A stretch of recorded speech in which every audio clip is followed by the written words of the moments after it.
camera going? You want the candle going? Turn it off. Okay. That way we don't forget about it before we go to bed. Bingo. Because you know you're gonna end up playing right up until bedtime, so. Mm-hmm.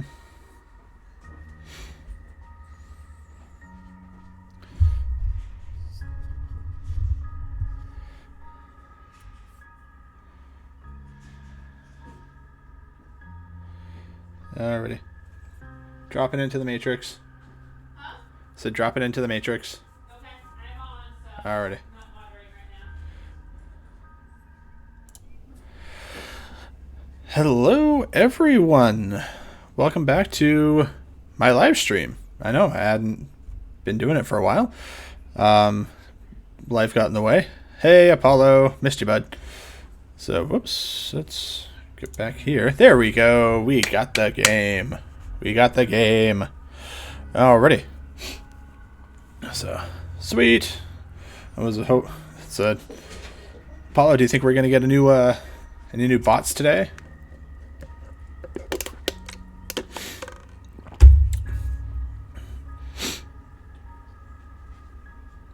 Alrighty. Well.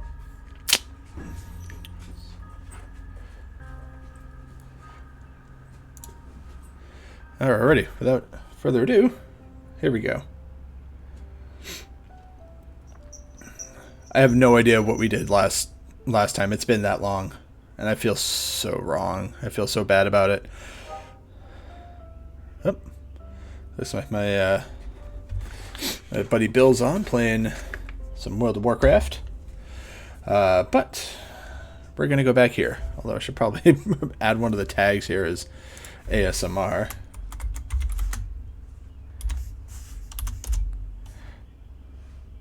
Auditory ASMR. There we go. Hopefully it might get something. Let's see.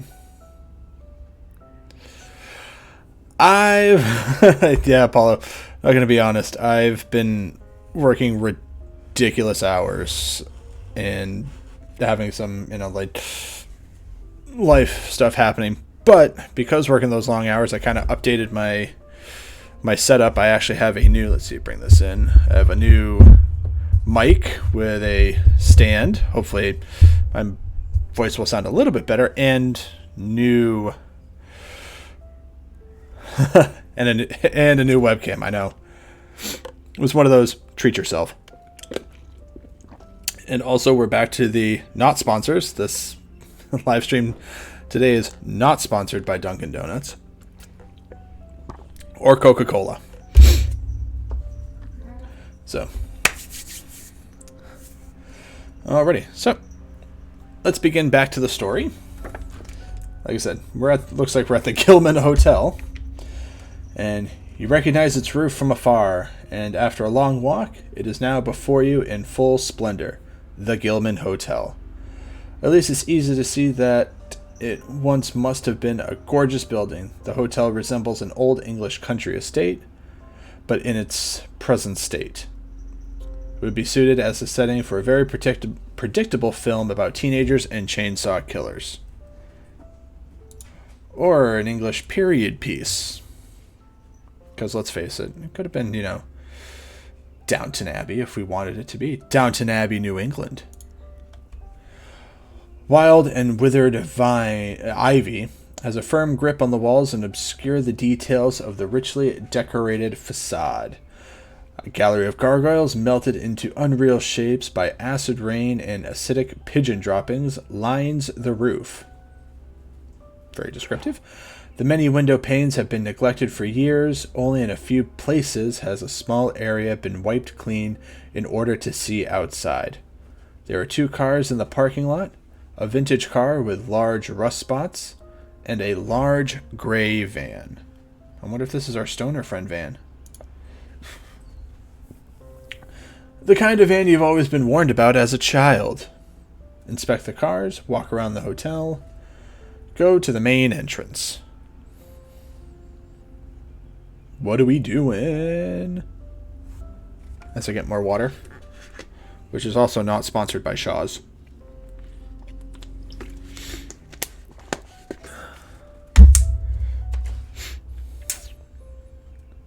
So we got the choices.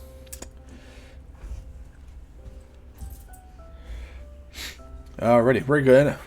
We're checking out the rides. Oh, we're going to check out the rides.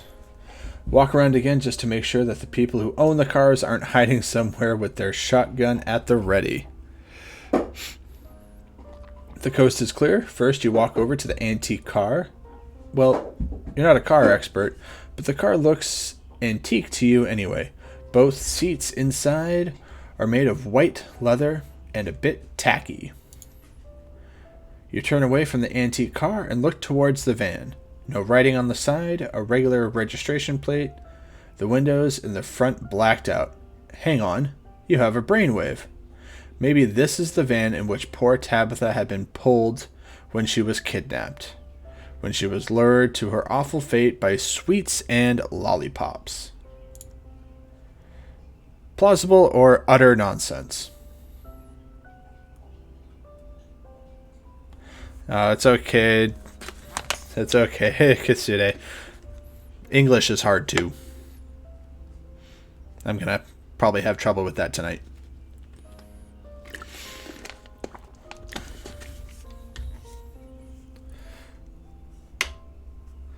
So, in the meantime,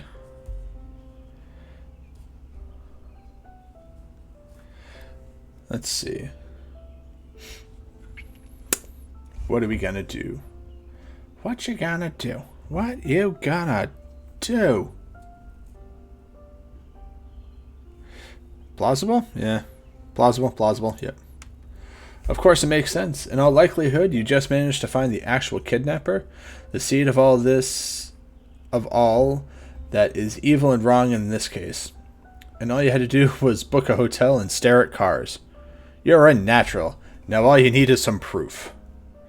My money's on is that it's Stoner Guy. Alrighty, what's the plan, Stan?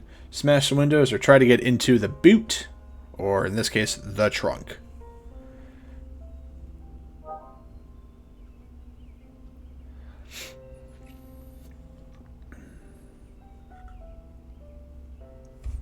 Whoops. What the heck happened? There we go. Alrighty. Because smashing the windows would cause some Hulk smash. Hulk smash. Hulk smash. A brilliant idea. Your brain is running at full speed while complimenting itself for its ingenuity. A good day indeed. I told you, English is going to be hard for me tonight. Best way of smashing in the window. With a rock or with your elbow like they do it in the movies.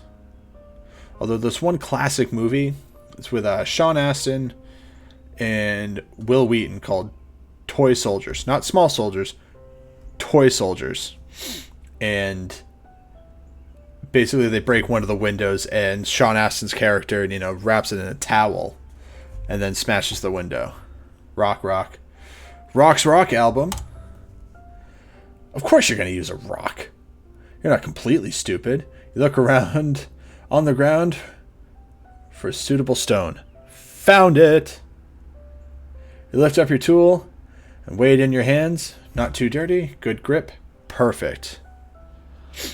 And actually that movie was based off of a book, although it was like a international school with a bunch of, like embassy kids, but they, Americanized it, and it's still a very good movie, although I don't think they could probably show it today, but I can be wrong. You look around the parking lot one last time to make sure you are by yourself and aim and smash a stone right in the window. The window breaks and splinters. That was loud. Hopefully no one will have heard it. You peek inside the driver's cabin. Suddenly, the smell of stale, old grease creeps up your nostrils. On the floor of the passenger seat, there is a scrunched brown paper bag with the logo of a fast food chain. A paper cup rests on the dashboard. Where are the traces of kidnapped children? You get the feeling that you're wasting your time and you don't want to be caught in this in a smashed up vehicle that doesn't belong to you. Luckily, the parking lot and the nearby street seem to be completely deserted. You stayed in the parking lot long enough. Don't want anyone else to call the police on you. Maybe you should just go and book your room. Really hope inside of the hotel has been looked after a little better than the outside, but you quickly disabuse of that notion. The massive wooden door is difficult to open. Shouldn't the staff be doing this anyway? With a loud creaking sound from the hinges and an exhausted puffing and panting on your part, yeah, sounds about normal, you manage to open the door and enter the lobby of the Gilman Hotel. You wonder if guests are even welcome in this place. Whoops. Did I misclick? Oh well, the room is sparsely lit. There are impressive chandeliers hanging from the ceiling, which, if working, would perhaps not quite give the grand hall back its original splendor, but at least convey more warmth. Your first steps tell you that there are rotten floorboards hiding under the thick carpet. The green wall paneling and wallpaper also appear rotten and musty. Sort of wet. No way I'm going to check into this moldy dump or go to the reception. Now, I do remember that when we tried to get in after night, after it went dark, we couldn't get in. And I think this is the only hotel that we can do, because I'm not sure if there are Airbnbs in Innsmouth.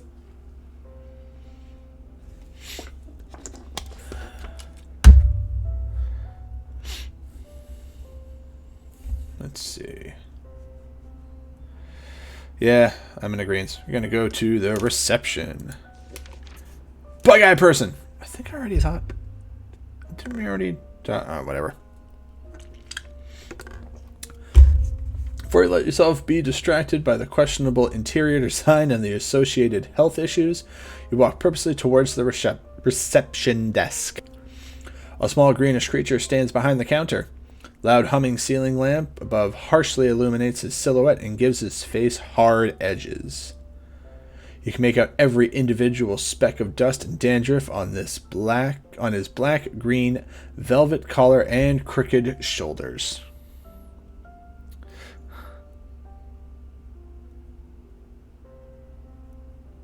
Ah, so it's picking up.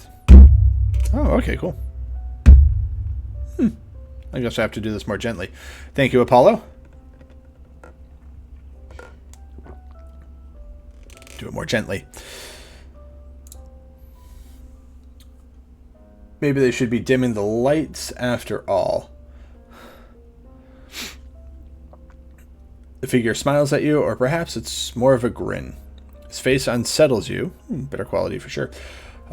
You lean forward at an angle to get a better look at him. The corner of his mouth reaches all the way up to his dried up ears. The smile looks like it's painted on. Pennywise? His beady eyes lie deep in the cavity of his skull and seem to stare into opposite directions. Has he even blinked yet? On top of it all, he smells funny.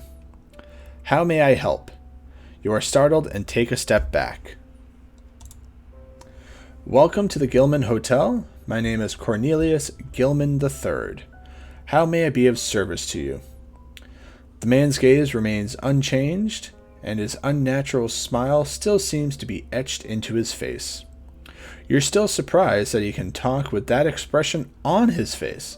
Just a moment ago, you could have sworn he was an inanimate puppet. Just like now, when he's not speaking. What is wrong with your face? You have beautiful eyes. I would like to book a room, please. Part of me thinks that we did do this line of questioning and we started macking on him, but I can be wrong.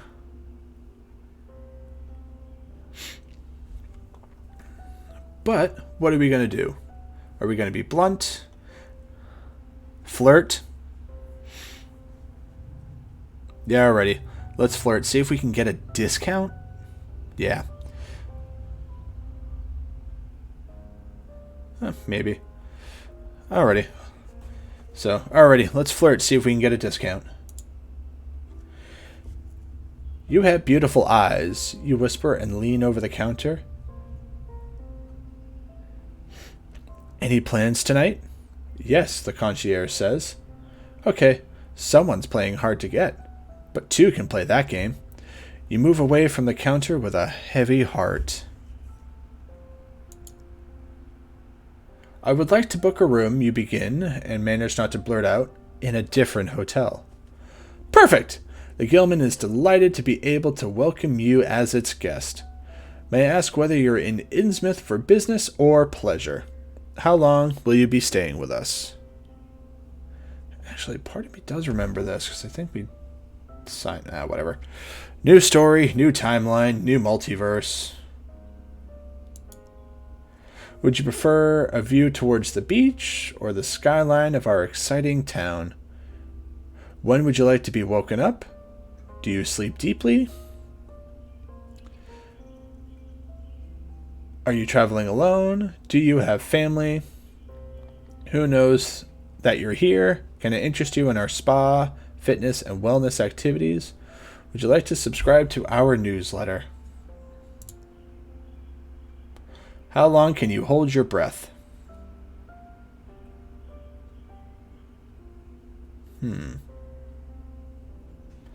Whatever. Like I said, new timeline. Alrighty.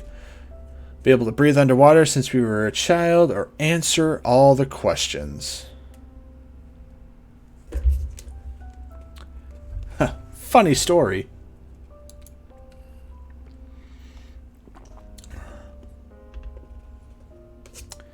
Are we done now? Can I go to my room? The concierge's expression did not change a tiny bit for the duration of your conversation, let alone did he blink. Thank you very much. That is all I need to know. Now all you need to do is sign here. He tilts his strangely shaped head over to the guest register.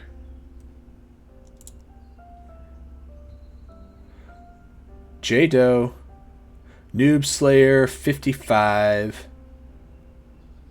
or your real name.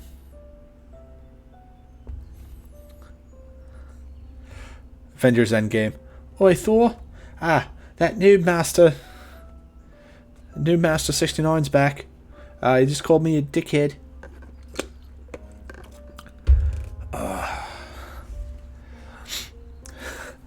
Die, Noob Doe. Okay. Dude, I'm gonna agree with John Doe.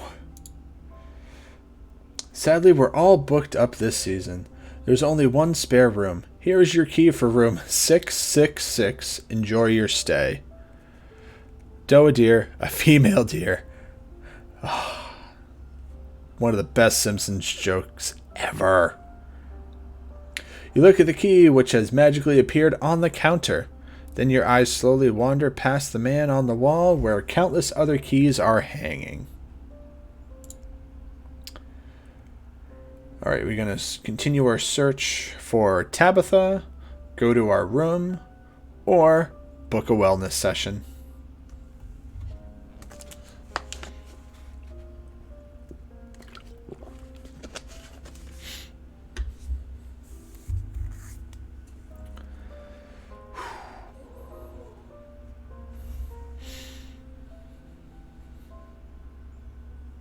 Ooh, hey. Yeah. Tabitha or wellness. Am I going to have to roll a d20 for this?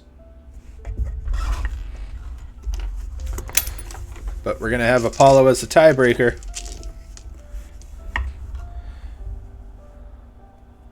But I got a d20 here.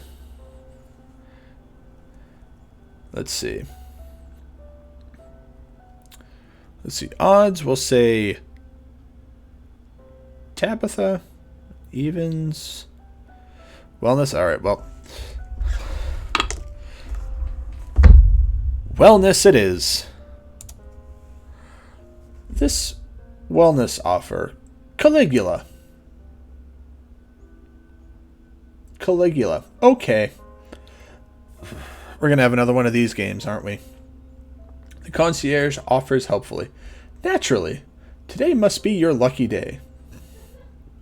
Today's program starts in, he lifts his arm without actually looking at the gold watch on his wrist, 5 minutes. Would you like to reserve a spot? Reserve? You take a moment to turn on your own axis and let the fundamental emptiness of the hotel sink in. Definitely. Fabulous. I will arrange everything. The tour bus is already outside in the parking lot. Our wellness specialist Ezekiel is waiting for you. I'm picking up real sketch vibes. Really? Sign me up? You know, on second thought, never mind. I'm picking up real sketch vibes.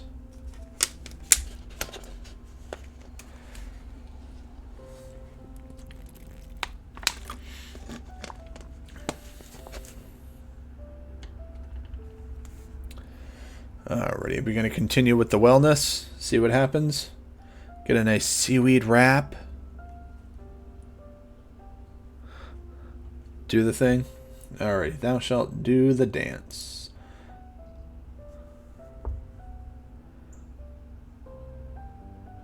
Gilman Wellness Session. The concierge was right. In the parking lot, there was a rusty little bus that could hold up to 30 people. In irregular intervals, the boss coughs out smoke, puffs of black smoke. From a distance, it looks like as if the car is only held together by dirt and rust. You assume that at some point this bus did have a color. Way back when the earth was young and the old gods reigned supreme. Ominous. The windows are dirty and steamed up from the inside. You can make out a few silhouettes in the bus, but it's definitely nowhere near half full. This is going to be a very exclusive wellness program. A man with a strangely deformed face leans against the open door of the bus. He smokes a cigar. A photo of him could be printed on the cigarette packet as a warning to keep people from smoking.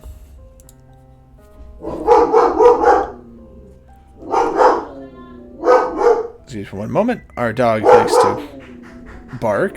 Hold on, I'm just going to mute the mic real quick.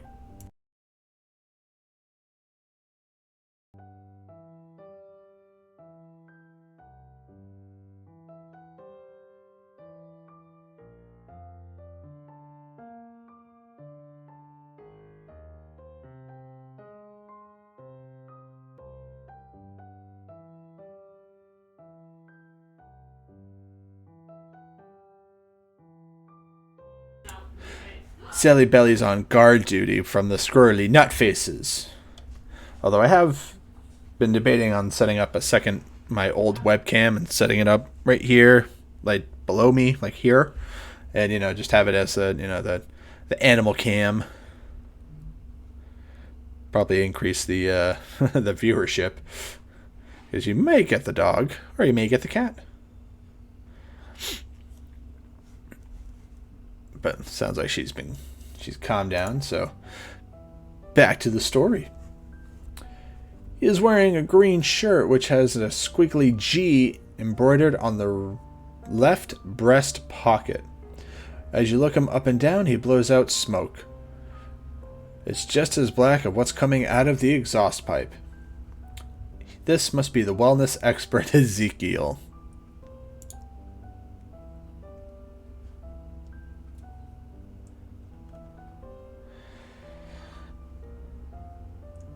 Good afternoon, you greet him. Is this the wellness program Caligula? The man nods and answers without taking the cigar out of his mouth. Yep. Oh, a true New Englander. He nods towards the open door. Well, at least he's ambiguous. The stairs leading up to the bus wobble with every step. Inside the bus, there are 5 couples of all ages.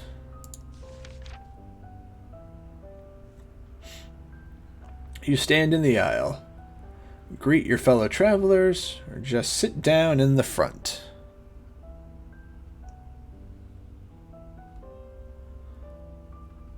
Don't want to be rude. Because you did remember from the last timeline that there were a bunch of tourists in Innsmouth. And they all thought it was a show as we were getting burned. The stream was getting collectively burned at the stake.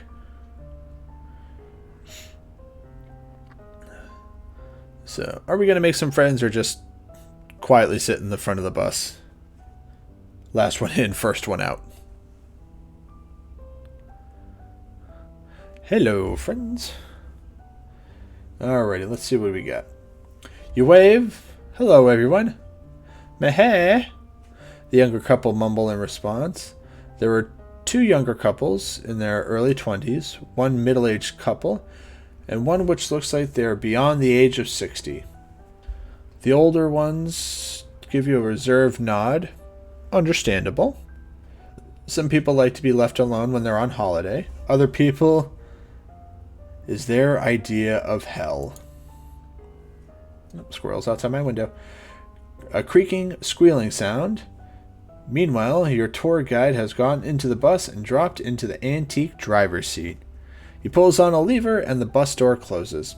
While the bus pulls off down the parking lot, your guide croaks into a loudspeaker system in a bored voice. Dearly beloved, my name is Ezekiel.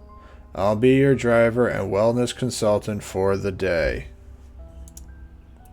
It is my pleasure to welcome you on behalf of the Gilman Hotel to the Caligula Wellness Program.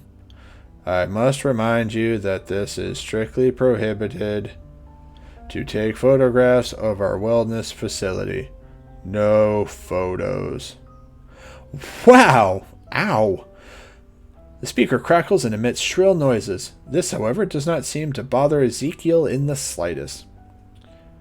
We begin our wellness program on the popular and world-famous Innsmouth Beach. No photos. You look around indecisively. Remind me, what are the rules about the photos again? Enjoy the journey. Ask the driver about wellness. Interview fellow travelers about the missing girl. I think it's a spa thing at a separate location. I am not entirely sure. Haha, sure. Interview them? Alrighty. I think it's weird because usually like the wellness and like the fitness programs and stuff like that, usually inside the hotel, but Alright, let's interview. You get up again and stand in the aisle of the bus. The eyes of all 10 passengers are now directly at you. They look partly curious, partly annoyed, as if you wanted to sell them something. You take out a photo, hold it up, and walk slowly down the corridor. This girl here disappeared a week ago. There's a chance she's still in Innsmouth. I've seen her. Yeah, me too. Yes, I think I've seen her too.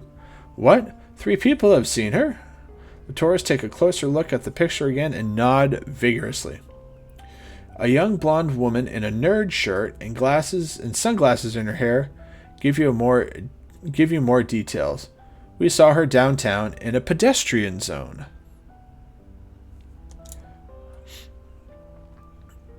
Stop the bus, or can you be more specific?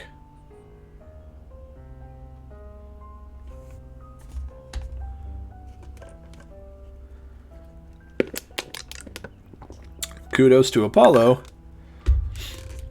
on this one. Round of applause.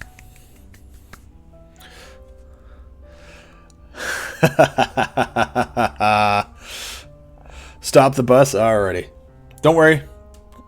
The person who just was chanting in chat is not a bot. Not a bot.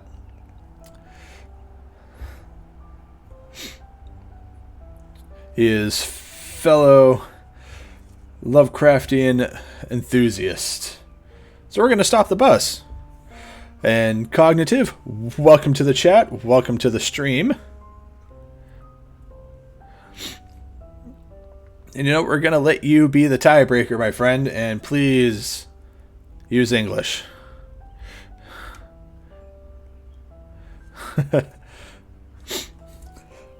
No, I can assure you, he's real. There is a nice photo of the two of us at a wedding. So, alrighty.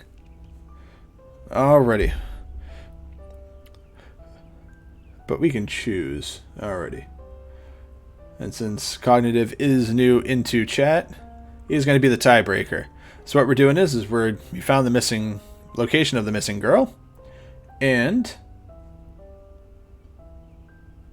we're finding out we want to either get more information or we're going to stop the bus immediately and go about our business and search in the random pedestrian zone.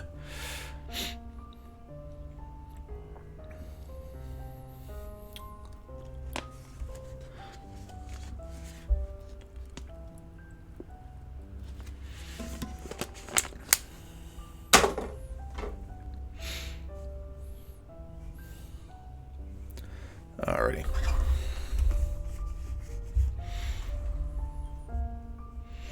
Let's see.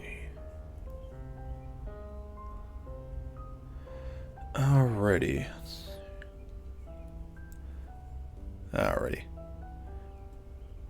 You know what? D20. Evens, we look into more info, and then odds, we're going to stop the bus. Evens.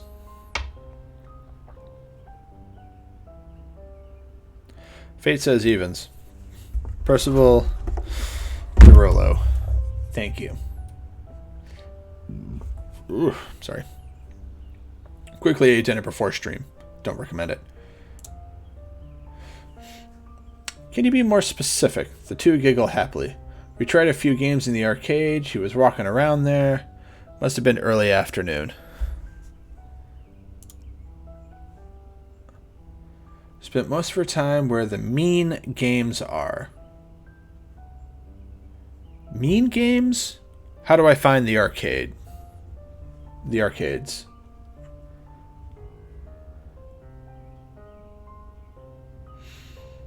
Apollo, I'm going to let you choose, my friend.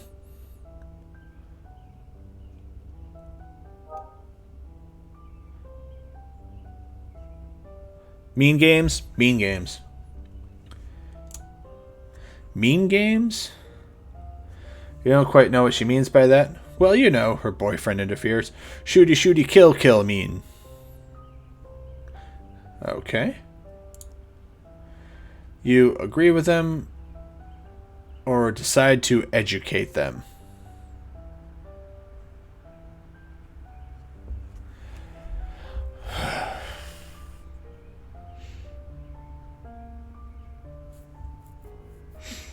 Because I think we can go off... I mean, me personally, I could go off of that description, but... not sure about everybody else. Or what this guy needs.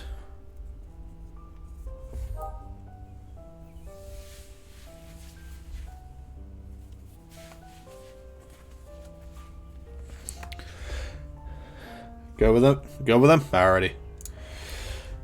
Yeah, real stuff, you say, but something inside of you dies.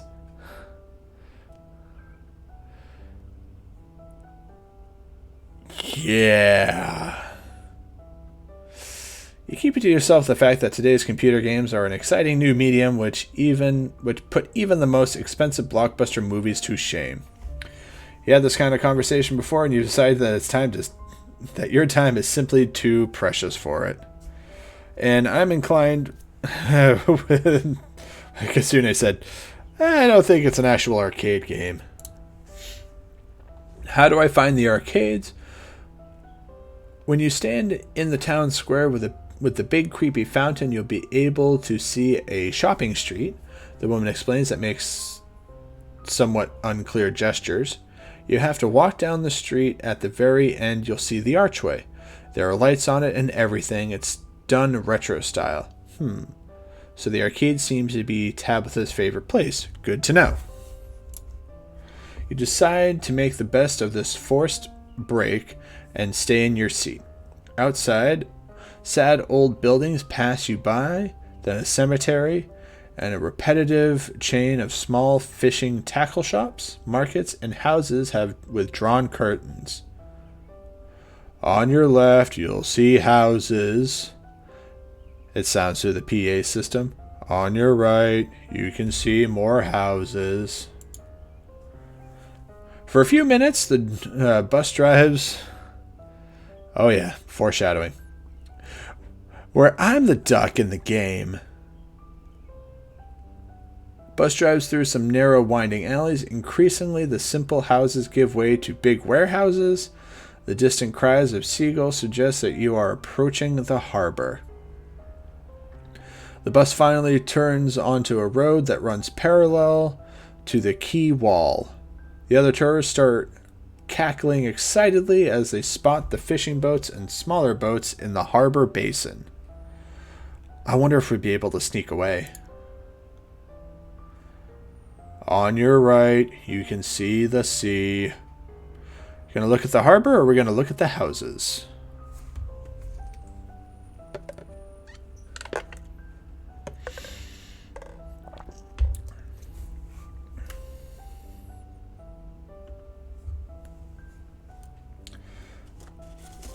Oh yes, houses.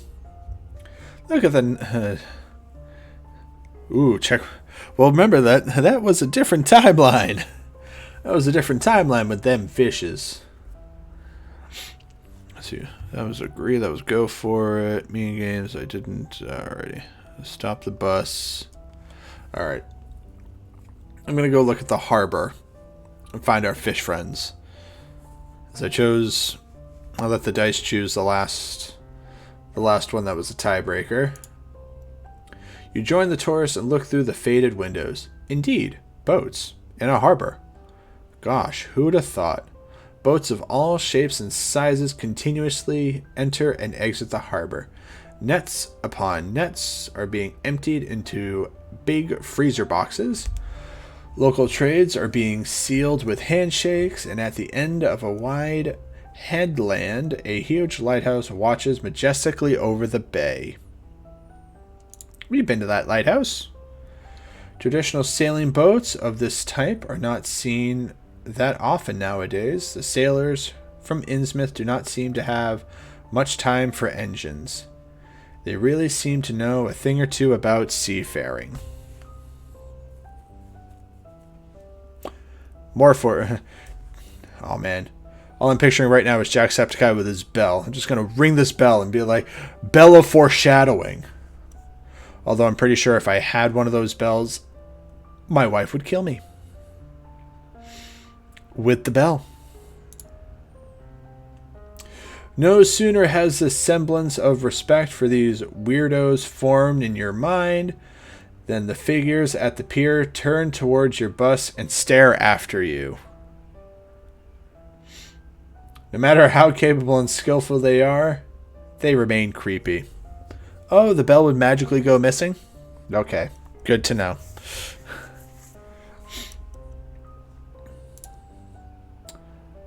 The bus leaves the paved road and goes down a narrow gravel path that leads directly to the beach.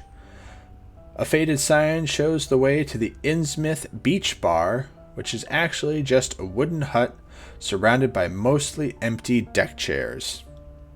With a jolt, the bus suddenly stops. You've come to the end of the gravel road. Final destination. Everybody disembark now. Ezekiel's bored voice comes from the loudspeakers. The front entrance opens and the driver shuffles calmly down the stairs. Final destination? You just gotta love these people. One after the other, your travel group gets out of the bus. In the meantime, your wellness expert has lit up another cigar. The Gilman Wellness Program is best enjoyed in our Caligula feel-good bathrobes, which are available in your beach cabins. Strict dress code for hygiene reasons.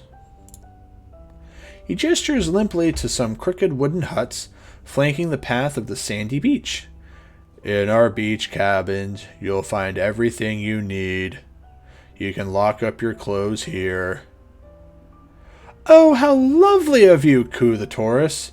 They really spoil you here. I wonder how many people have done this wellness program and haven't returned.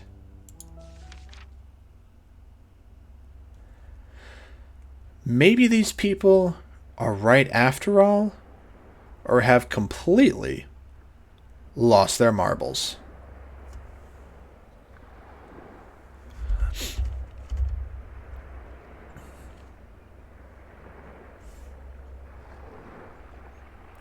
Lost their marbles? Yep, we're sacrificial lambs. Sacrificial lambs. That explains probably that big old cage. But my question is why would they have it named Caligula? Because Caligula was that Roman emperor that was all I think about, like debauchery and everything, and he had tiny feet.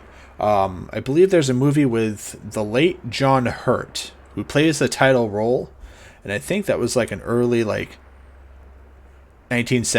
NC-17 movie. So we're gonna agree that maybe these people have completely lost their marbles. What the hell? Why didn't anyone tell you that you're supposed to get undressed here? And now they want you to lock up your belongings in a shack that looks suspiciously like an outhouse.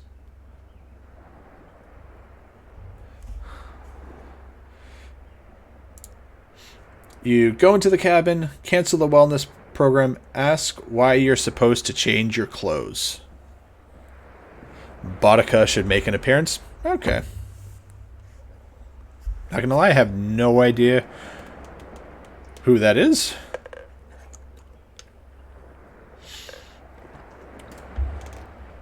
Alrighty. Alright, so we're gonna go into the cabin and change, go along with the ride. Maybe have another meetup with our fishy boyfriend or girlfriend, our fishy love person. Cancel.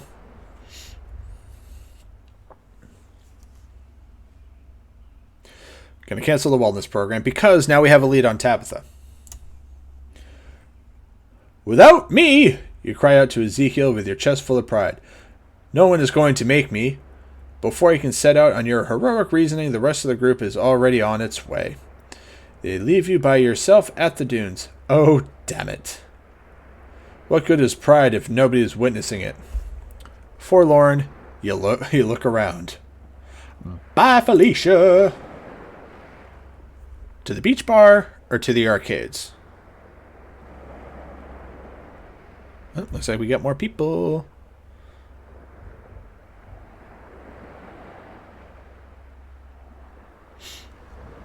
Well, since we are on Twitch, it would be fair to, go to the arcades, play some games.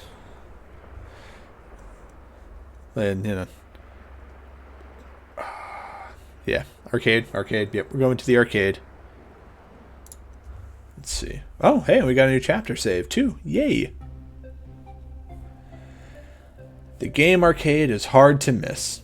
At the end of the dead shopping street, a shrill neon sign draws attention to itself.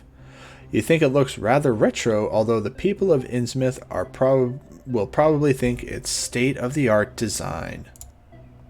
As you approach, familiar sounds start ringing in your ears. A heady mix of cheaply produced gun sound effects and mysterious sounds from pinball machines. Cue the Who Pinball Wizard. The cocktails of synth effects give you a jolt of nostalgia, annoy you already. Maybe that'd be one of my next live streams, just to kind of get off of the spooky. It's just, find like a pinball game and then just play pinball on Twitch for, hours on end. Or find that old one that used to come with like Windows XP or Windows 95.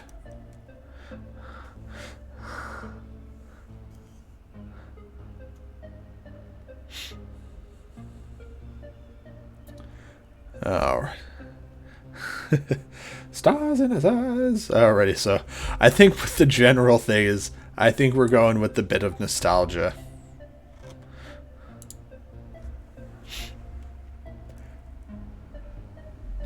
The happy memories flood your brain. Your first beat-em-up game with your opponent, a super limber septuagenarian yoga dude who played the boxer, ripped you apart, and all those exciting moments when you managed to win. A few tourist families who have ventured into the city center with you were all dragged in here by their excited children. Now you two pass through the gates to the realm of flashing lights and bad ventilation. It's extremely dark, and the screens of the devices appear to be the only light source. We can also cue Tron here, too. Families, slackers, groups of teenagers, and individual children crowd together in front of screens to catch a glimpse of the games that are currently being played or to have a shot at playing them themselves. The arcade is smaller than the elaborate archway initially suggested, but the equipment is not so bad for a small coastal town. Everything is beeping and flashing. Look at the games. Look for the missing girl.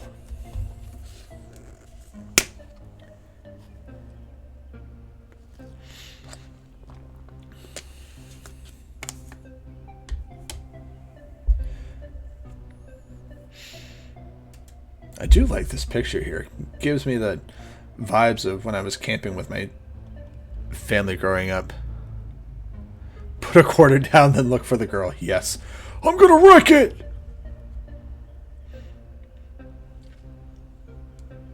Alright, so if I get this right, we're gonna look at the games and then hopefully find the next, prompt to go look for the missing girl?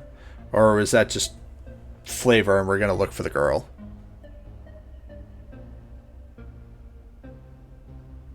Ooh, I wonder if they have DDR here. That'd be fun, right? Flavor? Yes, thank you, dear. It's been a long day. No matter how tempting it may be, you don't have time to enjoy yourself now. Tabitha might be one of the kids running around here. Your gaze passes over the rows of younger players, but like a moth drawn to light, your attention is pulled in again and again by the machines. Your resolve crumbles. All work and no play make Jack a... Wait, hold on, let me see.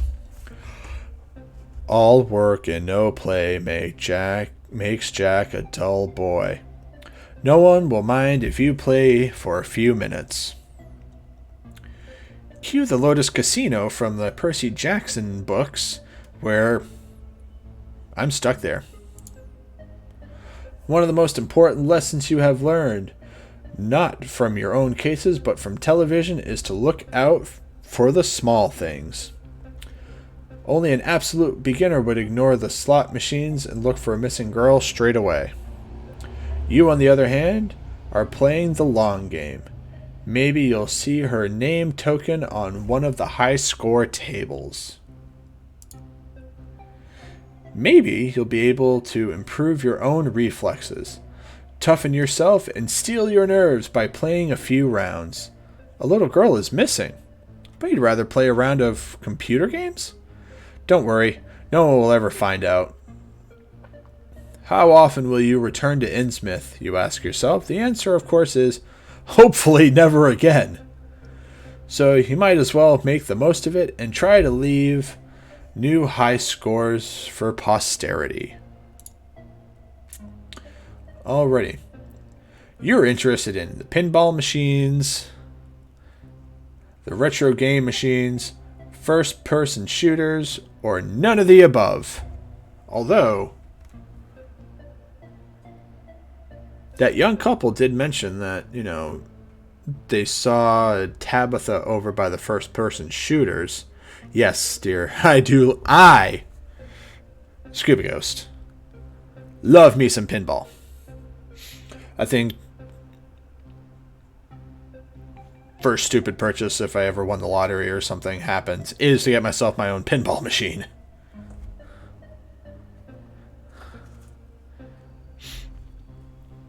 Yep. So I personally love pinball, but we're going to do the first-person shooters. Fantastic. Who would have thought that you'd come across one of your favorite games here in Hickville? Shooter games obviously cost more money, but the graphics are the best. The pixel blood sprays abundantly, and you can shoot at the screen with neon plastic weapons. Time Crisis. Annoyingly, this is where the most people are queuing. It will take a while until your turn, but what you can see on the screen, you're sure it'll be worth it. Your choice is Boom, Quark, Mason of the Unliving, or none of these.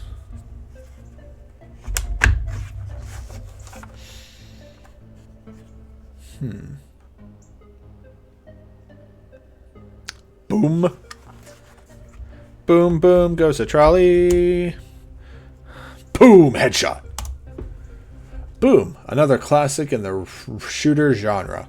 Boom is about demons from hell who have taken over a research lab on Jupiter. Or was it Venus? That's all you can recall. It's been a while, and you're a bit hazy on the details of the story. Bravo, game developers. Bravo.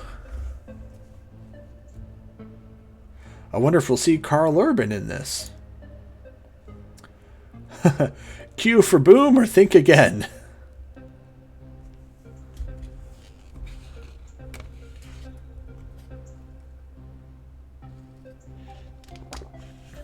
Cue for Boom. Cue the music.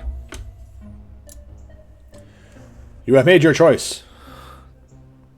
You join the throng of people watching the current player of Boom. The screen shows the dark corridors of a space station, and every so often, hellish creatures crawl out from their corners to attack.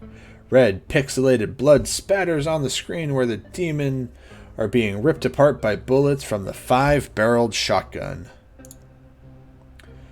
After several players bite the dust, it's your turn. That was faster than you had anticipated. You put in all the coins you have left over, and your hand wraps around the neon plastic gun. The screen turns black.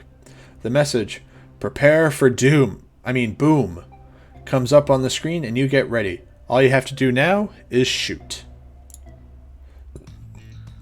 By Jove!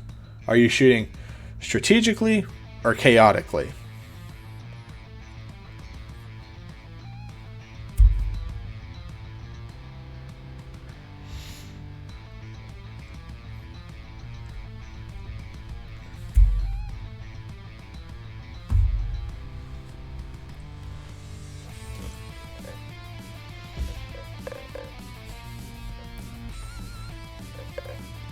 Just want this whole entire soundtrack right now.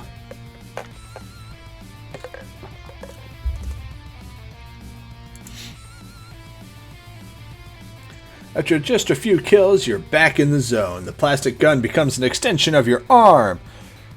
Every kill precise and no bullet wasted. With the swagger of a pro, you wipe out the enemies in the first level. Too easy. But honey, we're playing Boom, not Doom. While the second level loads, the people around you start chiming in. Wow! Amazing! Not bad. They were impressed by this? You haven't even started yet. The second level. Your lift arrives at a lower floor in the space station. Or is it hell? Your opponents are getting stronger, and after surviving a few more dingy corridors, the first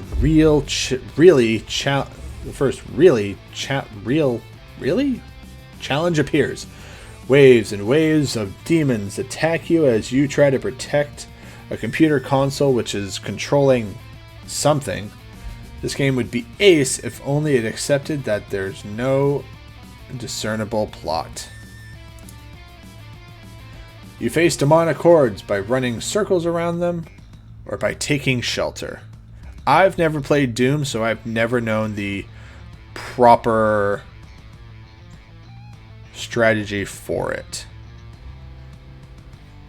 Although I have seen like YouTubers and my buddy Mobius play Doom, which is what, thank you Apollo, was run around and just, kite them and be a moving target.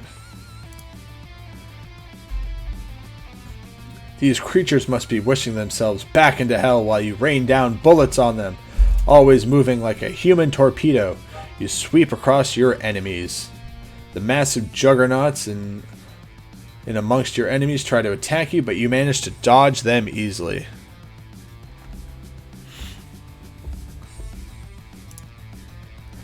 When the demon waves slowly subside, your awestruck audience congratulates you. Whoa! Wait, hold on. I think I can do this better. Got to channel Bill and Ted.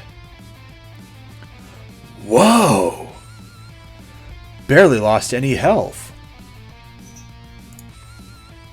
There's even some applause. Level 3. Supported by your growing fan base, you secure the mine shaft and nothing stands in your way. Your enemies are now much more difficult and the game is a real challenge. Cheers and scattered applause really bring out your A game. But now you have to really focus now to stay alive and keep progressing. You've managed to cross an area full of traps and get into an elevator that is supposed to bring you face to face with the next boss. The elevator starts moving. Not much time to take a breather. Soon the elevator arrives and the door opens. As you make your first steps into the dark corridor, something starts tugging on the hem of your trench coat.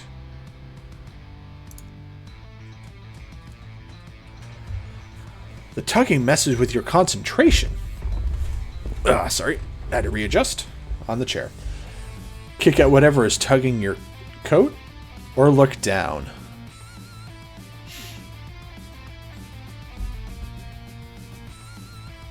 Ding ding, bell of foreshadowing? Look down, yep. The moment you take your eyes off the screen, there's a banging sound. The collective flinching sound around you tells you that your pixel guts have just been spilled. You, however, suddenly don't care. Standing next to you is Tabitha Marsh. Woo!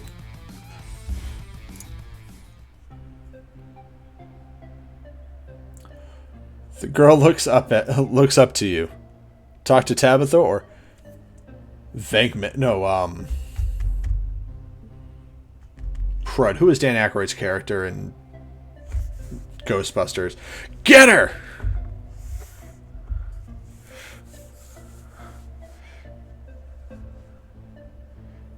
Talk to her? Yeah. Don't scare the deer. Yep.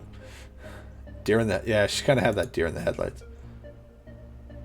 So as not to scare the girl, you gently sink down to your knees. Tabitha, your mother has asked me to bring you home.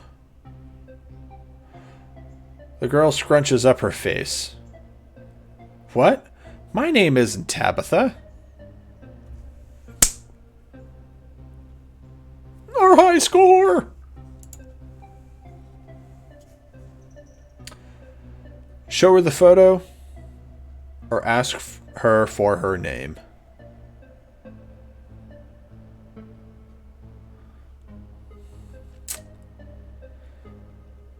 Otto? Yes, Otto. You find the Polaroid that you were given by her mother and show it to her. Oh, where did you get that? Your mother gave it to me. She was very concerned about you and misses you a lot. What do you mean? I've only been gone from home for an hour.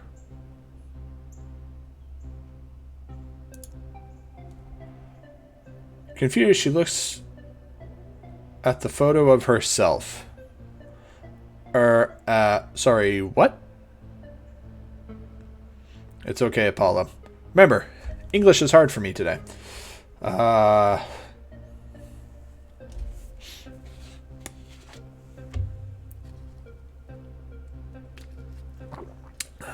Lotus room, yep.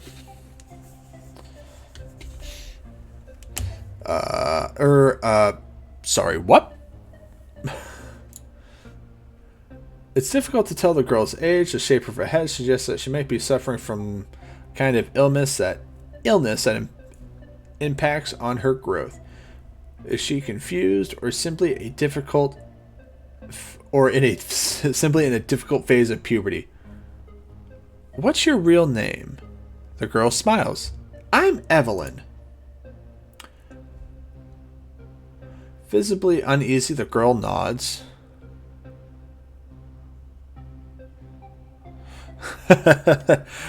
Yes, hello, Mr. Confetti Snack. Yes, her face. Oh, yes, her face. That is definitely a face for radio. Welcome. Welcome to the chat. We are playing the Innsmouth case, which is a visual novel, and letting you guys choose the prompts that come up as I read you the story. Finally, you found the girl. You only need to pick up your reward, and then you can finally leave this dump of a place and relax at home. Evelyn starts making her way outside, passing by other families and their children. Luckily, no one seems to suspect anything untoward is happening, and you finally reach the exit. Okay, off to. You flip the Polaroid over for the address that Dahlia has noted down on its back. 43 Shoggoth Ave. Girl shakes her head. That's the wrong address. Wrong? Or nice try?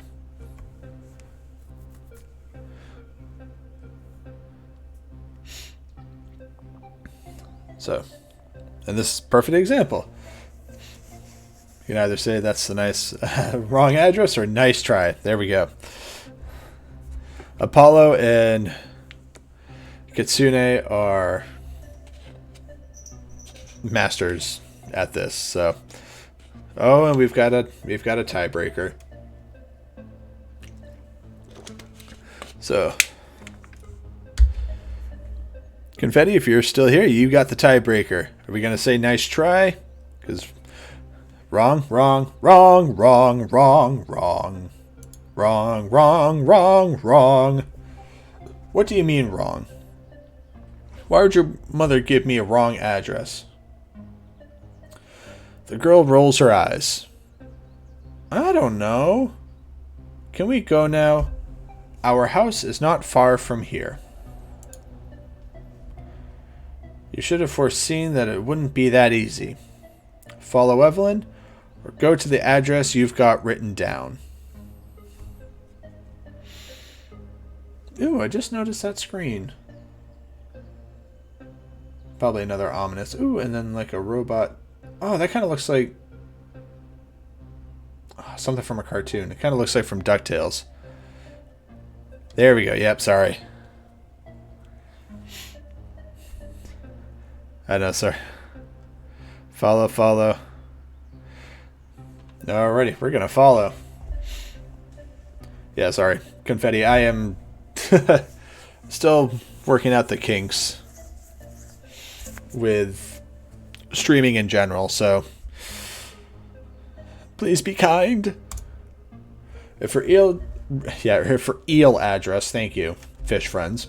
If her real address is somewhere close, it should be easy enough to find out whether she's lying or not. You give in and put the Polaroid back in your coat pocket. Okay, lead the way. Evelyn is visibly relieved. She points at a little side street you hadn't noticed before. Ooh, new chapter. Oh boy. Little girl is leading you across. Yeah, no. Rule number 1, don't yeah. We're not trusting this girl. I'm not trusting this girl at all. The last time we went and trusted somebody, so you should have seen the hotel manager at the front desk at the concierge. Or the previous, probably just before, the wellness advisor with a smoking cigar and surprisingly kind of had a fish face. The little girl is leading you across town. When you read the street sign Rahale Road, you realize that you are on your way to the northern part of the city. Had you followed the address that Dahlia left you, you would have ended up in a completely different area. The other end of town, to be exact. You wonder what would have awaited you there.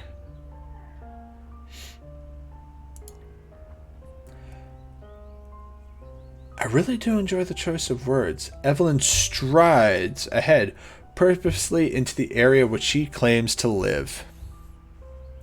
Apart from the two of you, there is no one else on the streets, although it's only late afternoon. But you can sense that you are not alone. The curtains in the windows of the surrounding houses are constantly moving. Well, it wasn't a... Bad things happened after because I didn't get back to the hotel until dark and I couldn't get in. And then we got burned at the stake. And there were tourists in town and they thought that it was all like a Salem witch trial kind of reenactment. And I took some selfies with them. Yeah, but this is the game. It's like a choose your own adventure. And letting the audience choose the choosing the adventures. And the streets are getting narrower and narrower. Good thing you don't suffer from claustrophobia. Evelyn isn't speaking. Try to talk to the girl, or walk along in awkward silence. I know it doesn't say awkward, but I'm saying it's going to be awkward.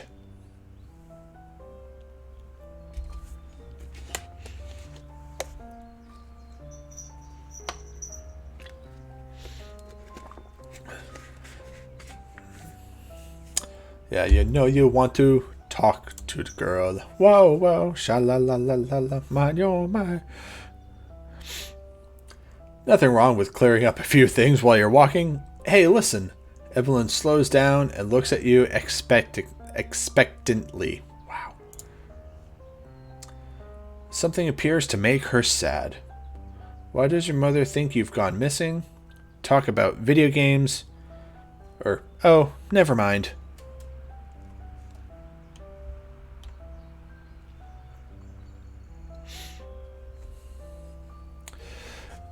Now, Confetti, one of the things in this is every possible opportunity you have to leave Innsmouth, this, Lovecraftian, setting, you can't leave.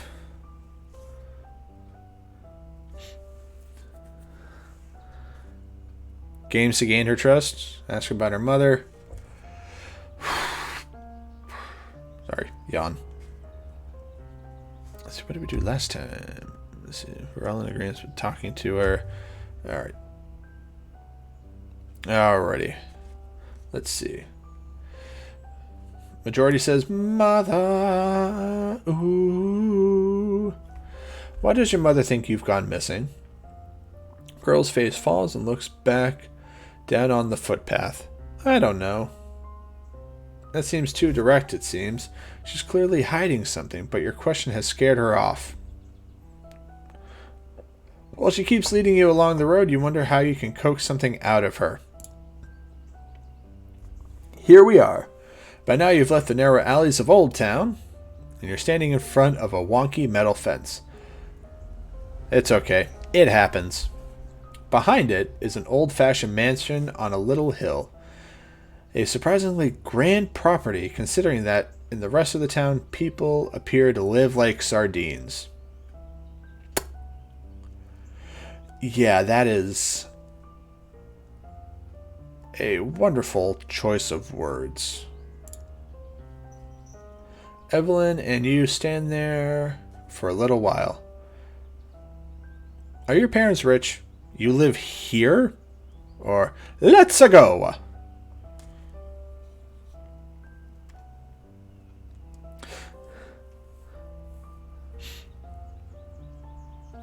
Yeah, hashtag Bella foreshadowing.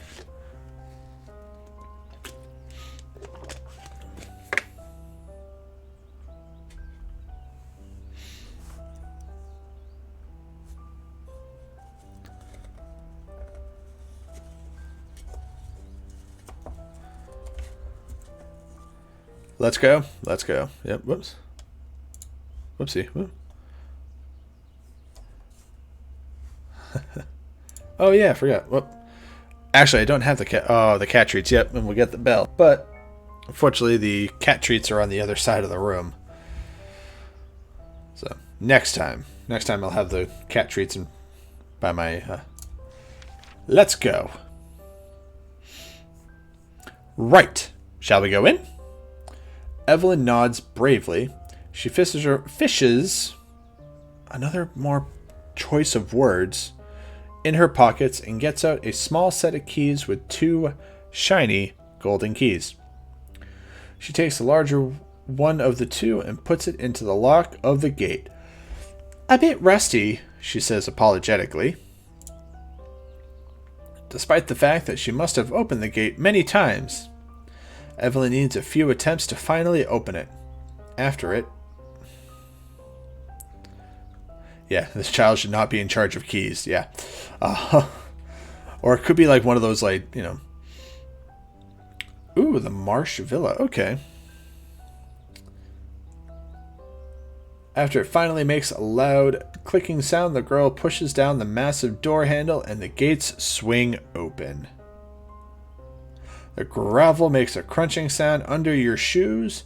You made it halfway to the house when you start to consider a few things. In a few seconds, you'll see Dahlia Marsh again. Duplicitous Dahlia Marsh. A shiver runs down your spine. So the last time we saw Dahlia Marsh, she was throwing all kinds of, you know, bad, creepy vibes on getting us to find her lost daughter. In our, you know, in our office, you know, in Boston. And literally, like, you know, nice, you know, tight black dress, hair done up, literally, like, you know, she was just a fish out of water. Evelyn is already walking up the stairs to the porch and is nearly at the door. Enter with her, or wait a second.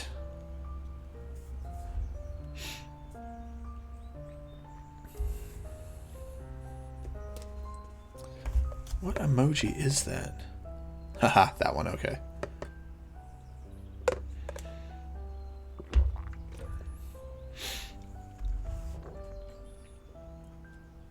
Wish I could pull up a picture of Dahlia Marsh. Yep. So we're good. Yep. enter. Yep. Pretty much we're in endgame now. The girl puts the second key of the covenant into the lock and turns it around. The door opens with a creak. The beams of the walls growl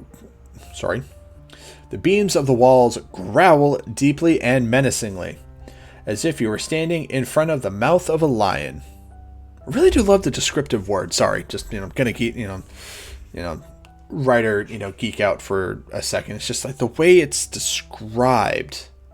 Yes, word choice, but also, like, you just have that mental picture, like with the hinges and everything, you're just picturing like this loud creaky. It's like in D&D, you fail your stealth check while trying to enter a room. And it's just...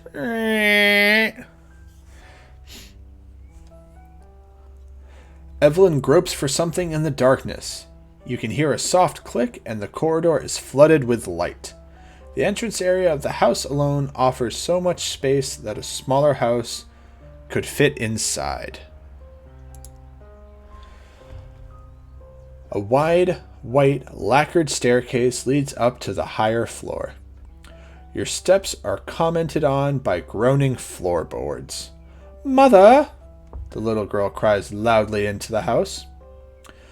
The clinking of glass, the ever-accelerating sound of high heels.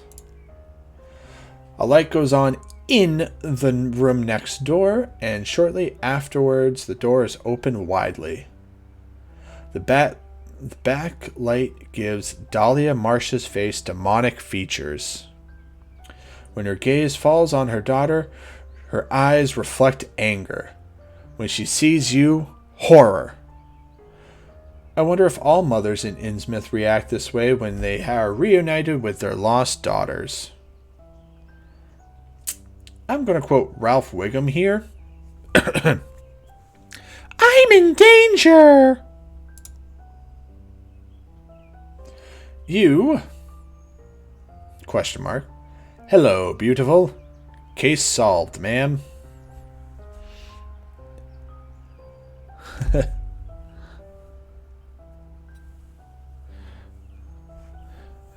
Yeah.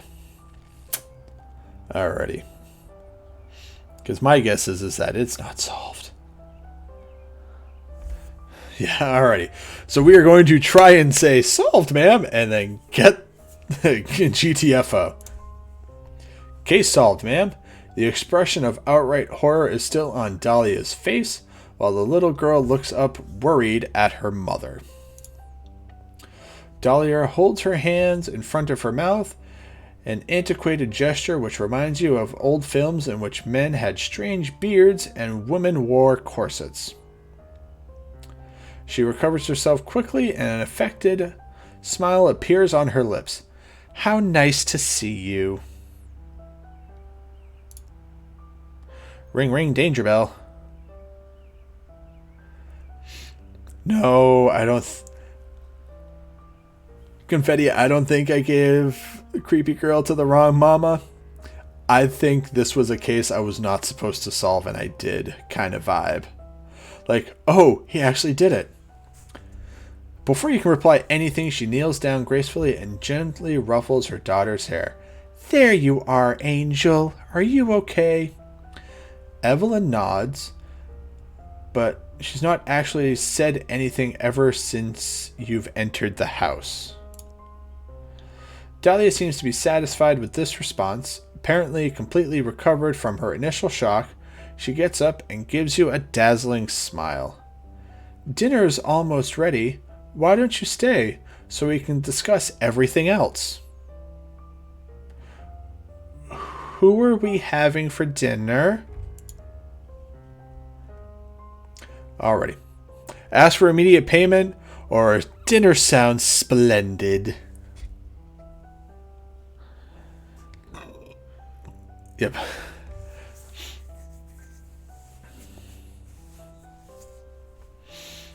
Yeah, I think, yeah. If I chose the dinner option, I think I'm going to be dinner. Payment, yep. Money, money. Just make it rain, woman, make it rain. Yep, I'm going to, all right. We're going to try and get out of Dodge. Yep. Money, money, money. Sorry, but I don't have much time. You just want to leave. You can do without any more answers from your shady client. She's visibly disappointed by this. To quote Frank Sinatra, that's life. Oh well, in that case, why don't you accompany me to the safe? She turns to her daughter. Darling, go to your room. We'll talk later. The girl nods and rushes up the stairs. Dahlia now walks over to the room she came from and leaves the door open for you to follow. Oh no! Oh no! Oh no, no, no, no, no! I'm getting the money from the safe. Why don't you join me?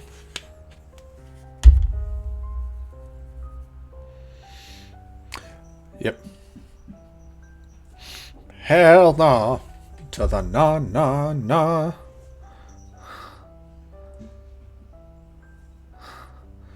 It's cask of...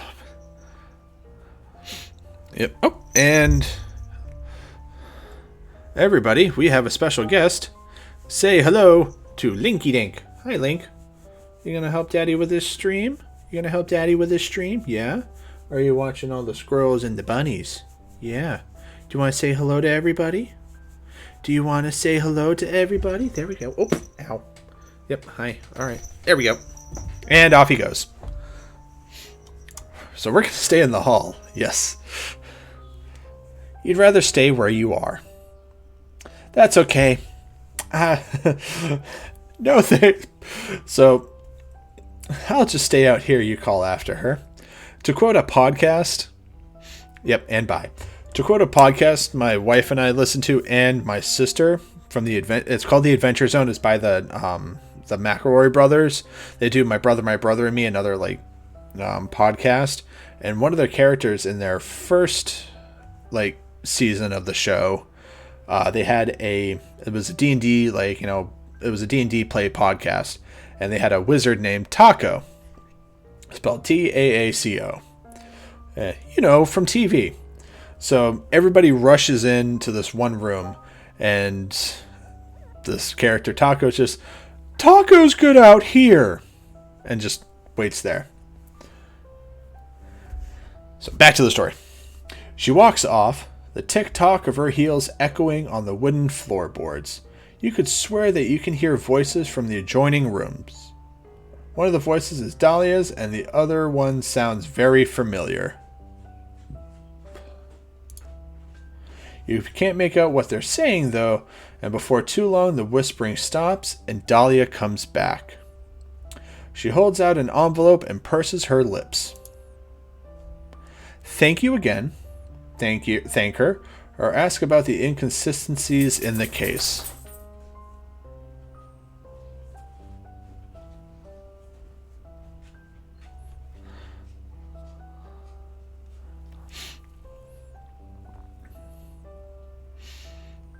I think we're still on the mode of transportation of thank her and get out. Thanks. Bye. You stow away the money in the inside pocket of your coat. Very glad I was able to help. With these words and a last smile. Well, Confetti, we're gonna if this is truly an end to this game. There are multiple endings. We've already got one where we burn at the stake. But that's the beauty of this game. We can have another path. So, if we decide to go this route again, we can choose to go into the side and then have, investigator a la king. You turn away from Dahlia Marsh and open the door to the outside world.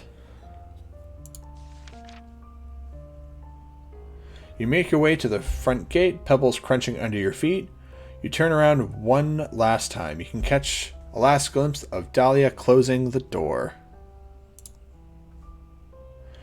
There was definitely a satisfied smile on her lips, you think. You don't like this at all? She's so pretty when she's happy. This is the darkest timeline of parallel timelines. Alrighty. So are we just voicing our... Yep. Although this picture now does seem to get dark, so I think we're gonna... Yeah. We're gonna die. But the only question is, how? How are we gonna die this time? We don't like this at all, or she's so pretty when she's happy? I feel like throwing her a bone, it's like, no, but that'd just be wrong. That'd just be that, that compliment. Like, oh, you should smile more. But, you're so pretty when you smile. Don't ever tell a woman that, or a dude that. It's just very unsettling. But, pretty lady? Yeah, pretty lady, pretty lady. You find it difficult to leave. In your mind, you turn over what would have happened if you hadn't said no to Dahlia's invitation. You're on your way, but you're still pondering this. Please tell me we can make it back to the hotel in time. Please make it to the hotel. You wander the streets. Dark clouds spread out from the sea like claws that ominously reach for the town. Reach for you. The sun has set and the temperature is dropping fast. The air, too, gets cooler and the rough winds whip through the alleys. You're lost. You have no idea how to get out of this godforsaken town, and as if that weren't bad enough, you also underestimated the September weather on the coast, and the real cold temperature is still yet to come. Scattered raindrops do not bode well. You aimlessly wander the streets. The narrow alleys are a labyrinth of simple wooden fishermen's huts. At least you're not completely on your own. Look at that. Even at this late hour, there are a group of people out patrolling. With torches and pitchforks. And knives and nets.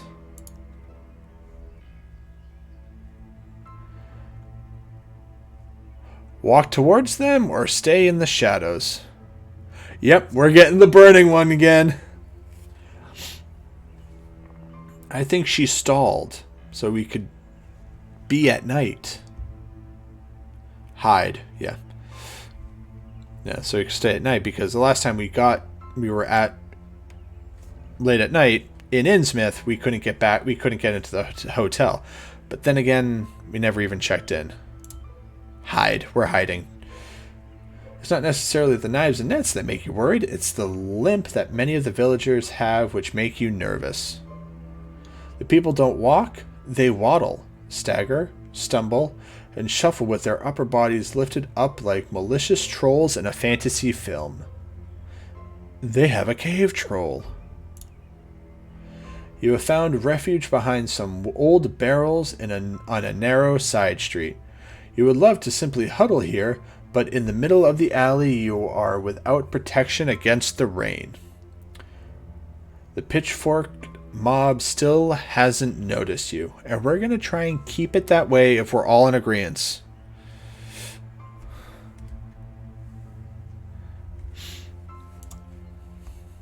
You wonder what to do next. Knock on a door and ask for help, or keep moving through town.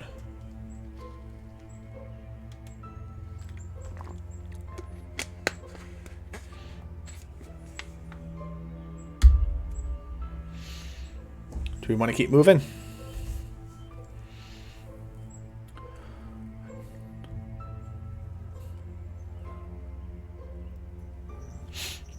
Yep. So we're gonna flash. So story time. We're gonna flash back to the first stream. You can check it out on Twitch. You can also check it out on my YouTube channel. Not that I'm plugging myself, but I am. No, I think it was the second stream. We were knocking on windows, no help, and the mob caught up to us. One alley follows the next. The ground is muddy with knee-deep puddles. The paths are lined with run-down huts consisting of nothing but a few bricks and corrugated iron roofs, piled on top of each other. You must be in the old town, an area that is definitely not being advertised in the travel brochures. The very moment your cerebellum wants to complain about being bored, you run straight into the arms of a patrol. Damn it! Although they have not noticed you yet. Undecided, the group has gathered in the middle of the road and seem to be discussing their options. Nevertheless, they are alert and keep checking their surroundings. You reckon that they will discover you soon because here, in your position, you are a sitting duck.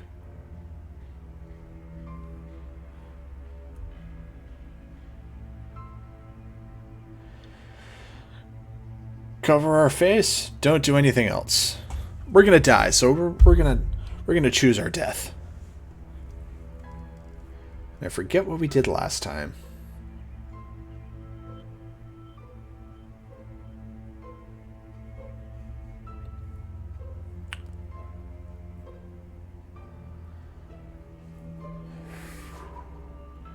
My heart's pounding because it's just like, aww. Maybe I should have gone inside for the dinner. Oh well. We could have been safe. Although I could have been... Could have been safe. I could have been... Although I could have been eaten.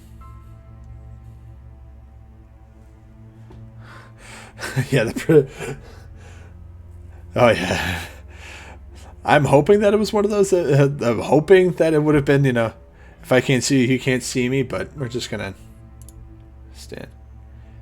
It'll be alright. The people of Innsmouth sometimes behave a bit strangely, you admit, but there's no reason to become a paranoid oddball too.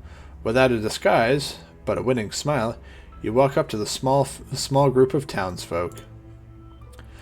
There, there, screams the front man of the group, an old fisherman with a white bushy beard. He waves his torch in your direction.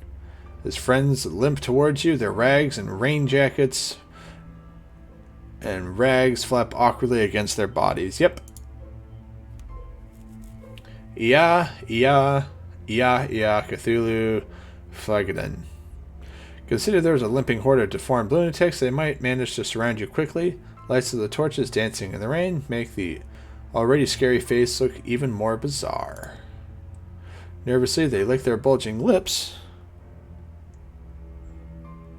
I wasn't doing anything. I didn't move. It said don't do anything else. They're moving towards me. I guess I messed up on this one. One of the people of Innsmouth suffer from radiation poisoning. That would explain so much. Yep, we're dead. My bad if I'd misread anything. Leader of the mob spits at you. The wolfish grin spreads over the man's face. With his free arm, he makes a few hasty gestures, and suddenly you feel the grip of strong hands claps around your arms. You stare into the strangely deformed, elongated pupils. We're going to have fun tonight. He's looking at something. Someone next to you. Before you consider what the hell is happening, something hits you against the back of the head and you lose consciousness.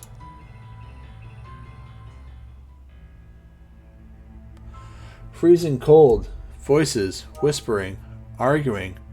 Raindrops that roll off your forehead. A pungent smell of fish that you have almost gotten used to. Damn it. Your cheek is pressed against something cold. At the first moment of disorientation, you realize that you are lying somewhere out on the street. You open your eyes. This situation is not new to you. On several drunken nights in Boston, you've ended up near a trash can on a dodgy side street. This is perfectly normal. You groan as you raise your head and immediately regret moving. All you can feel at the back of your head is pain. You have no doubt you were knocked out. You try to touch the back of your head but fail. You seem tied up. Okay, this is definitely not normal. At least now you recognize where you are. It's Innsmouth Town Hall Square.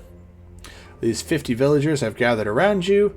They have huddled together in small groups and are deep in conversation. Relaxed, they rest on their pitchforks and have thrown their fishing nets loosely over their shoulders.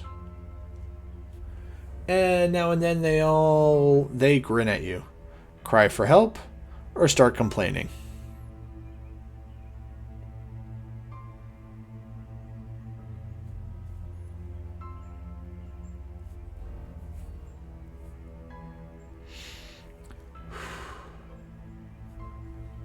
Alrighty. Yep, death in 5, 4, 3, 2. Yep. We're going to complain because I think the last time we cried for help. Yeah, we're going to whine. Start complaining. Am I going to pull a Karen? Hashtag Innsmouth Karen. If all else fails, you decide to wallow in self-pity. After all, you have no clue how you got yourself into this situation. You wonder if those gangsters have also stolen your wallet and emptied your bank account. Do they have your apartment key? Have they already been to your crappy apartment in Boston? What about your goldfish Al? You should have fed him again before you left. Damn it. You're going to lose everything. Everything. But they will never take away your online private detective license. A worn-down boot suddenly appears in your field of vision. Awake already? A voice croaks from above. In great effort, you manage to look up to see who dares to interrupt your fit of self-pity. It's the leader of the group, Abraham, who looks down on you triumphantly. From where you are, you can see all the small tumors that have sprouted from his chin. Yuck, you say involuntarily. If you've offended him, he doesn't show. He gives you a dirty grin. Hope you enjoyed your stay in our little town today, landlubber. Enjoyed it? I loved it here. I hate you all. Or,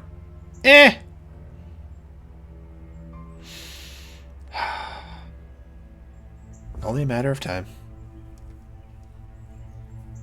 Because we had the day spa, we had, the lady at the, right when we came in, she, greeted us. Loved it. Whether you enjoyed it, I love it here, you shout enthusiastically. The man blinks. What? But why? Yes, but why?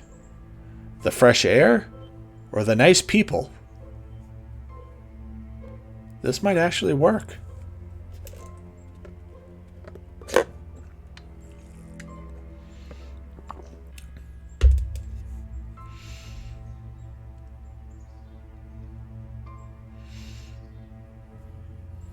People?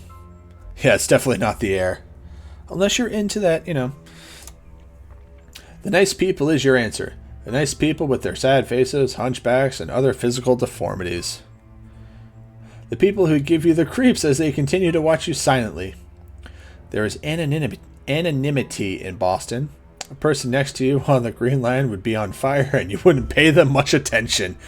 Oh, savage. Damn.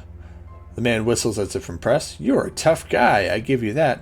Wonder how long you will last when you're on fire. Fire? Blinders on, yep. Before you can ask more detailed explanation, you're grabbed by the arms. Some fishermen have silently approached you without you noticing. They jerk you up into the air and carry you over the square just a few yards. They slow down. The ground they're walking on seems less solid. You're standing by a stake. The two men in rags and gross bulges on their cheek undo your handcuffs and then tie your arms around the central pole. The remaining villagers have interrupted their chanting and are coming closer. What's all this about? Help or try to loosen the shackles?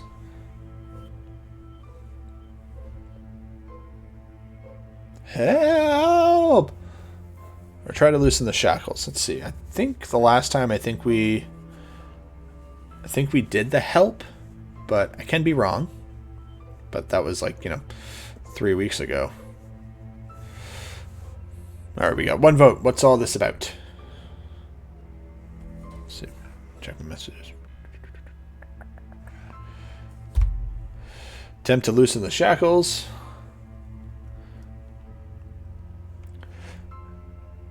Alrighty. What's this about? Alrighty. What's all this about? Might be able to find, some flavor in text. What's all this about? This situation is so bizarre. Is this really a stake? Do people really want to set you on fire in a public space? Bunch of ragged figures with deformed bodies is gathered in the town square. They have squashed noses, gills, and psoriasis that cover the whole face. You are certain that you are not yet met any of these horror figures today. Or did you? Maybe they simply looked more harmless in direct sunlight. Finally, about time, someone shouts annoyed and drowns out all the other conversations taking place in the town square. Looks like someone finally managed to light a torch. Solemnly, the men march towards you, and in awe, the other villagers make way for them. Not everyone in Innsmouth can light a fire. Two of the men remain with the other spectators, and the torchbearers continue alone until he stands before you and the stake. He turns his back on you and begins to speak to the eclectic audience. Brothers and sisters. Yes, Abraham, several people respond, which says a lot about the Innsmouth gene pool. Quiet, he growls immediately. I mean, everyone present. Satisfied, he solemnly spreads his arms. You can see now that the hands from which he holds the torch is a single flap of skin wrapped around the log. The hour approaches, and before you stands our tribute to Dagon. We share the sacrifice and the blessing, for we are faithful children of the... He falls silent. A dozen tourists walk out of the next alley along. The villagers look surprised and exchange baffled looks. Some look to Abraham for help. Embarrassed, Abraham drops the torch. Cry for help or remain silent.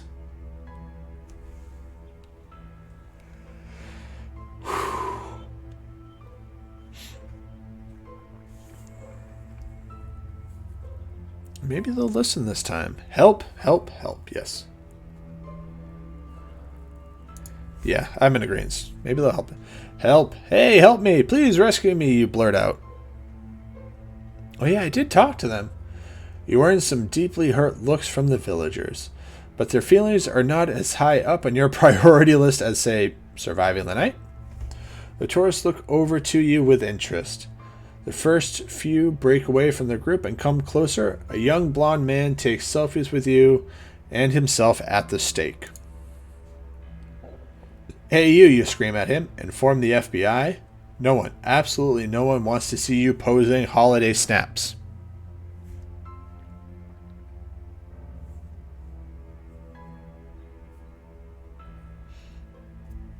No one wants to see your posing holiday snaps. Yep.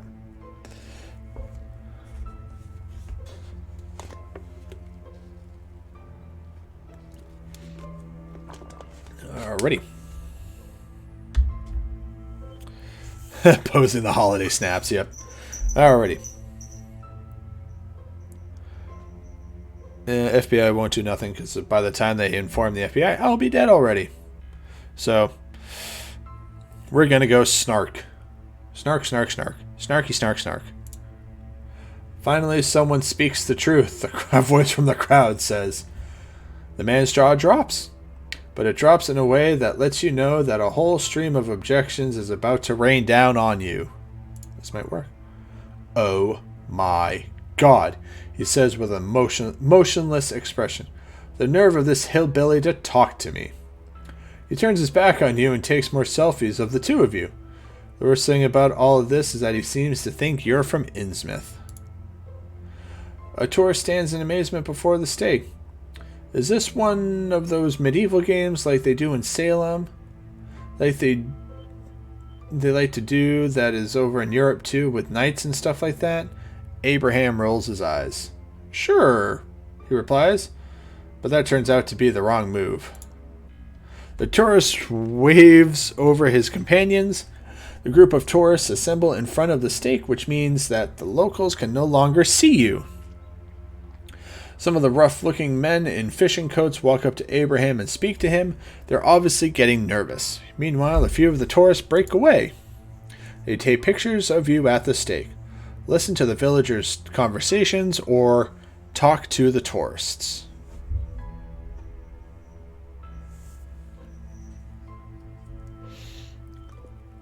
I think the last time, we listened to the conversations, but I can be wrong, and I probably are wrong. Talk to them. See if we can talk to them. Yeah. Talk to them. Talk dirty to me. Psst. Hey, you there. You hiss at the people taking photos. A man with a mustache looks up at you irritably. What do you mean? You gotta get me out of here, you say feebly. Unbelievable that you have to explicitly ask for it. What's your problem, the man asks. Scream at him? Forget about it.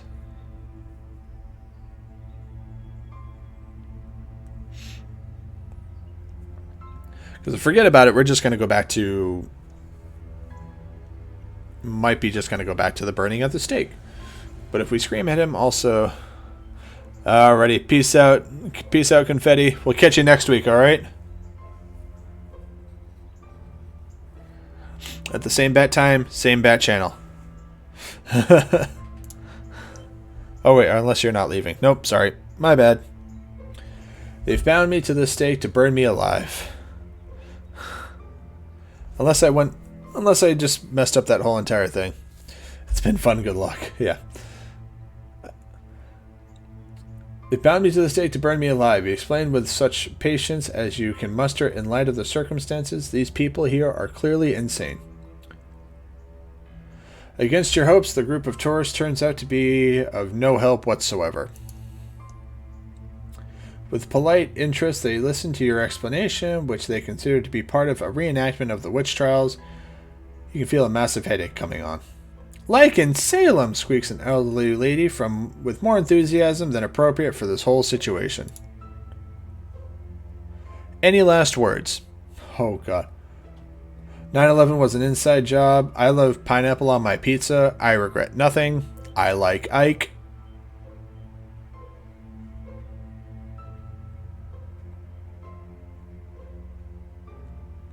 Maybe one of these will actually do it.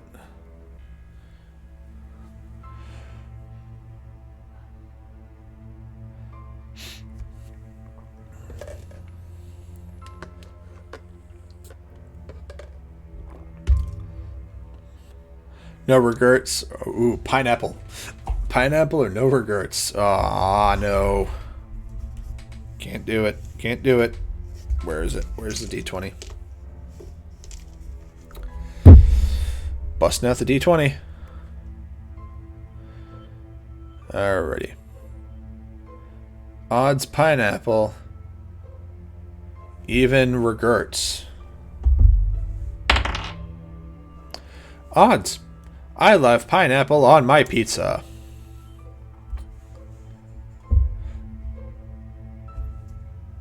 Some villagers give you a round of applause, but the majority of the audience stay in there awkwardly. Abraham just shrugs. Then he puts the burning torch on the wood. With a crackling sound, the fire consumes the first dry branches. Sight of spreading flame makes you panic or brings you inner peace. I think the last time we did makes you panic, so I'm inclined to do bring you inner peace. Alrighty, so yes, Apollo. We're going to write that down. Hashtag tourists are never helpful. So we're going to choose inner peace. Yep, peace. Oh, fire. The naughty rebel among the four elements. The slowly approaching flames take you back to your childhood. Evenings under the stars, which you've watched on the TV. Oh, television. Doesn't take long for the whole pile of wood to be on fire. The heat is unbearable. Your skin hurts so much that you almost lose consciousness, but no such luck. Only when your clothes are singed and blisters form on your cheeks does your circulatory system finally collapse.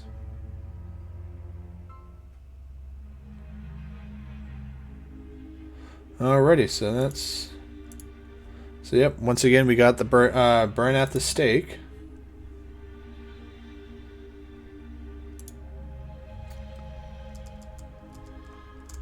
Oh, we can choose the different things, but it's death by fire. Yep, already. But I think this might be actually a good spot to, end it for today, because we just finished a story, and oh god, anybody see that? You're all seeing that, right?